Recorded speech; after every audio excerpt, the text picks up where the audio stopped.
Maswerteng gabi po mga ka-STL. Narito na po ang resulta ng STL Bulacan para sa araw na to, third draw, February 23, 2025. Araw ng linggo. Naway ang mga natayaan niyo pong mga numero kanina ay manalo nawa ngayong gabing ito, 8 PM. Kaya kunin niyo na po ang inyong mga tickets.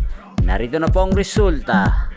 Para po sa STL Bulacan, third draw result, February 23, 2025. 8 PM ang mga numerong nanalo, 39 at 20 in exact order. Sa lahat po ng tumaya kanina sa STL Bulacan para sa third draw ng 39 at 20, congrats po sa inyo. Panalo po kayo again, 39 at 20. At ngayong gabing ito sa STL Bulacan, atin pong i-shoutout ang lagi din pong nanonood sa channel na to, si Kuya Tante ng Bulacan. Shoutout po sa inyo, Kuya Tante. Sana po ay manalo na ang mga tinatayaan yung mga numero sa STL Bulacan. At sana ay nasa mabuti rin po kayong kalagayan. Gayon din po sa lahat po ng mga taga Bulacan dyan na lagi pong nanonood sa channel na to. Shoutout po sa inyo. Inyo pong napanood ang resulta ng STL Bulacan. Magkita-kita pong muli tayo bukas ng alas 11 ng umaga. Thank you for watching.